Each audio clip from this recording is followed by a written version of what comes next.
कांकेर से हैं और वो अपने विषय को भी रखेंगे और अपने अनुभव को भी थोड़ा बहुत शेयर करें और आपकी दृष्टि में महिलाओं को हम कैसे सुदृढ़ भी बना सकते हैं और आप क्या समस्या आपने अनुभव किया है। जय श्री राम आप सभी को। मंच पे पधारे हमारे अतिथिगण, सम्माननीय आप सभी को सादर नमन।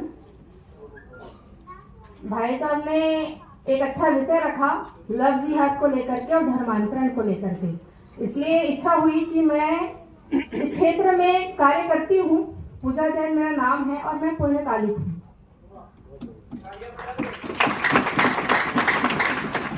विगत 6 वर्षों से मैं पुण्यकालिक की तरह कार्य कर रही हूँ छत्तीसगढ़ में, और बहनों के क्षेत्र में मैं कार्य कर रही हूँ उनके शिक्षा, स्वास्थ्य, स्वावलंबन की ओर। सबसे बड़ा विषय है, भाई साहब ने बोला कि लव जिहाद क्यों हो रहा है? माताओं के कारण। क्या आप अपने आप से एक बार सवाल कीजिए, मैं क्या हिंदू हूँ? और हिंदू हूँ तो हिंदू होने के नाते मेरा कर्तव्य क्या है और मेरी पहचान क्या है? क्या मैंने तिलक धारण किया है? आप मुस्लिम को देख रहे हैं, ईसाई को देख रहे हैं, वो बुर्के में हमेशा रहते हैं, पता चल जाता है कि ये मुस्लिम है।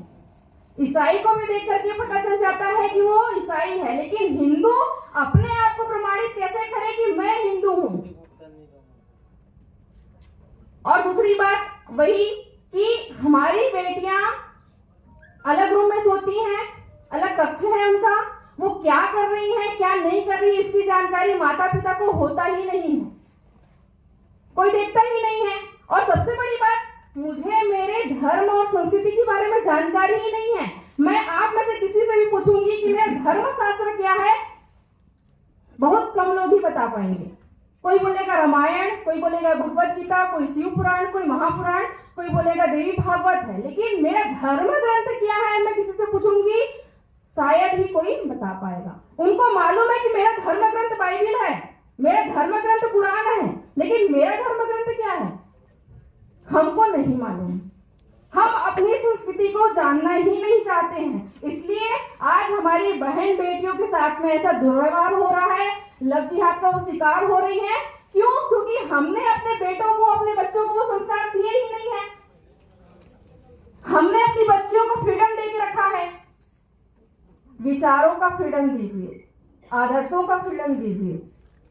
हम अपनी बच्चियों, हमारी बच्चियां 2 कुलों को संभालती हैं, अपने मायके को भी, अपने ससुराल को भी, लेकिन शादी के बाद भी हम अपनी बच्चियों से इतना कनेक्ट रहते हैं कि वो घर टूटने की स्थिति में आती है। हम ये नहीं कहते हैं कि मैं तुम्हारी माँ हूं तो वो भी तुम्हारी माँ है, मैं तुम्हारा पिता हूं तो वो भी तुम्हारा पिता है, लेकिन नहीं, उस घर में अगर कोई ननद है तो वो तुम्हारी छोटी बहन है। हम ये उनको शिक्षा नहीं देते हैं। इसलिए आज एकल परिवार का एक ट्रेंड बोलेंगे वो चला रहा है। नहीं तो हमारा भारत वसुधैव कुटुंबकम की बात करता है कि ये संपूर्ण संसार मेरा घर है, मेरा परिवार है। हम हमेशा कहते आए हैं, सर्वे भवन्तु सुखिनः, सर्वे सन्तु निरामया, सर्वे भद्राणि पश्यन्तु, मा कश्चित् दुर्भाग् भवेत्। सभी सुखी हो, सभी निरोग हो, सभी मेरा परिवार है। हम इस भाव को लेकर के चलते हैं, लेकिन आज ये भाव खत्म हो गया है। सबसे पहली बात, ज्यादा मैं इस बात को बड़ा लंबा नहीं खींचूंगी, समय का विलंब है।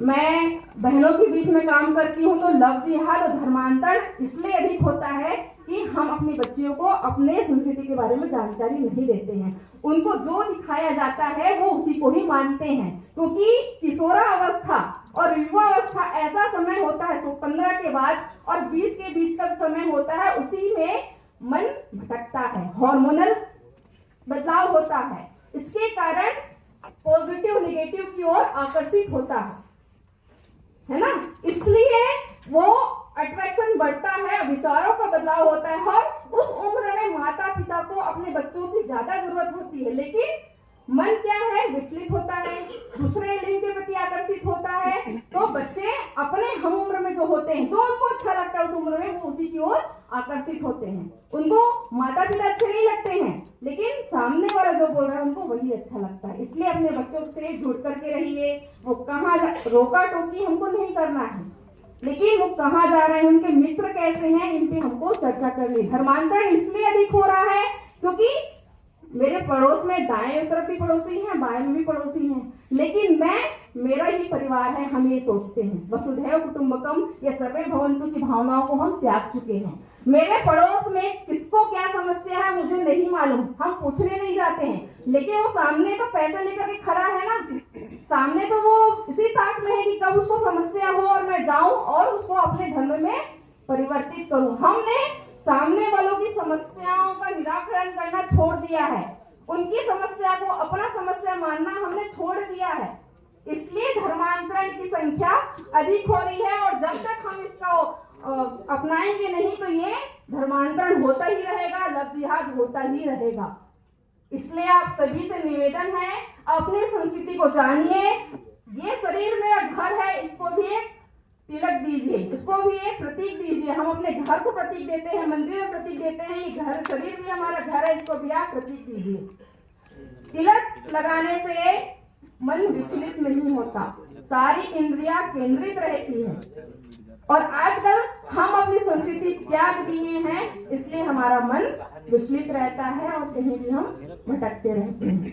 इसलिए और सबसे बड़ी बात मुस्लिमों की बात आई तो हम भी बहनों के लिए ब्यूटी पार्लर का कोर्स है, मेहंदी प्रशिक्षण है, ये सब करवाते हैं निःशुल्क, उनको गांव-गांव जाकर के सब प्रशिक्षण देते हैं। मुस्लिमों का एक ही इलाज है, आर्थिक बहिष्कार। जब तक हम आर्थिक बहिष्कार नहीं करेंगे, जब तक हम भाईचारा निभाते रहेंगे, उनका हम कोई तोड़ नहीं कर सकते। स्पष्ट बात है, जितना मेरा ये अनुभव है, मैंने जो लिया है, उनका आर्थिक बहिष्कार हमको करना ही होगा, चाहे वो कुछ भी हो। गुरु गोविंद सिंह जी कहते थे कि आप दोनों हाथ को तेल की पीपे में डुबा दो और उसमें तिल लगा दो, मतलब एक कर दो, तेल लगा करके तिल के पीपे में डुबा दो, जितना तिल निकलेगा उसके बाद भी अगर वो मुस्लिम बोले कि मैं सत्य बोल रहा हूं तो भी वो सत्य नहीं बोल रहा है। इसलिए इनके डीएनए में ही वो चीज घुसी हुई है, इसलिए आप इनसे दूरी बना करके रखिए। आज से आप प्रण लीजिए, ना मैं कुछ लूंगी ना मैं कुछ दूंगी। आर्थिक बहिष्कार टोटल हमको करना ही होगा, यही एक इसका विकल्प है और कोई नहीं। जब पेट फैला जाती है तो अच्छे अच्छों की फेफड़े निकल जाती है। बस इतना ही कहूंगी, आप सभी को जय श्री राम। बहुत बहुत धन्यवाद। पूर्णकालीन बहन से जोरदार तालियों से इनका स्वागत। कहीं भी जाऊं तो मैं तिलक लगा करके ही जाऊं, क्योंकि मैं कहीं भी रहूं, कार्य क्षेत्र में जाऊं, कहीं भी जाऊं, बिना तिलक के मैं घर से निकलूंगी ही नहीं। और एक और बात, थोड़ा सा 2 मिनट और लूंगी। हर किसी के घर में लगभग रामायण गीता होता है, लेकिन हम उसको खोल करके नहीं देखते हैं कि क्या है, क्योंकि रामायण भगवत गीता जीवन कैसे जीना है ये हमको सिखाता है। ये हमारा धर्म ग्रंथ, हमारे हिंदुओं का धर्म ग्रंथ है भगवत गीता, और गीता ही सिखाता है कि जीवन कैसे जीना, जीवन का निर्वहन कैसे करना। हम क्या कहते हैं, अगरबत्ती दिखाते हैं, हाथ जोड़ते हैं और गीता महारानी नमो नमः, बस इतना ही कहते हैं। इसको खोल करके भी पढ़िए, उसको देखिए, उसको जानिए कि क्या कहता है मेरा धर्म ग्रंथ, क्या सिखाता है मुझे। इसलिए आप उसको पढ़िए भी, अपने बच्चों को भी शिक्षा दीजिए, उनको बताइए और आज से ही हम तिलक धारण करें और अपने हिंदुओं को भी तिलक धारण करने की ओर प्रेरित करें। बोलिए भारत माता की जय, जय जय श्री राम, जय जय श्री राम। जोरदार तालियों से दीदी का स्वागत अभिवादन होना चाहिए। दीदी ने सनातन वैदिक धर्म के बारे में बहुत खूब कहा, छोटी उम्र में, और इतनी बड़ी बात कहना सही में। एक बार जोरदार तालियों से इनका स्वागत अभिवादन हो जाए। इनके माता पिता को वंदन है, नमन है कि जिन्होंने ऐसे संस्कार दिए हैं, और हम सबको जो आज कुछ एक बात सिखा कर गए, ऐसे दीदी को नमन है, वंदन है। कहते हैं कुछ लोग हमारी हस्ती मिटाना चाहते हैं, वाह वाह वाह।